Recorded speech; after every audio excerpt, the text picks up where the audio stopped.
आपण अचल आहोत आणि विचार हे विचल आहेत, दोन्ही वेगळे आहेत. म्हणूनच दादाश्री सांगतात, आम्ही सर्वांना सांगतो की कोणत्याही तऱ्हेच्या संयोगामध्ये भाव बिघडवू नका. जर अचानक पाहुणा आला तरी भाव बिघडवू नका.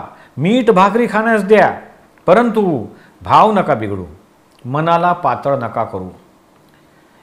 एखाद्याच्या अंगावर कर्ज असेल, कर्ज फेडायला पैसे नसतील तर भाव बिघडवू देऊ नका. भाव हाच ठेवा की जेव्हा माझ्याकडे पैसे येतील तेव्हा मला हे ऋण, हे कर्ज फेडायचंच आहे.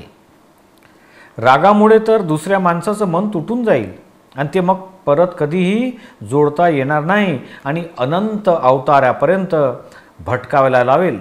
अशी म्हण आहे की मन मोती आणि काच तुटल्यानंतर परत साधले जात नाही. दादाश्री म्हणतात, आम्ही मनाचे डॉक्टर आहोत. शरीराचे डॉक्टर ठिकठिकाणी मिळतील, पण मनाचे डॉक्टर शोधायला लागतील. मनाच्या रोगामुळे शरीराचे आजार उत्पन्न होतात.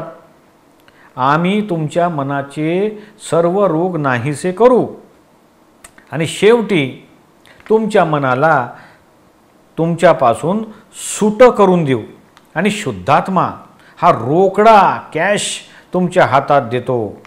दादाश्री म्हणतात, मग मन तुम्हाला त्रास देणार नाही आणि तेच तुम्हाला मोक्षपदास घेऊन जाईल.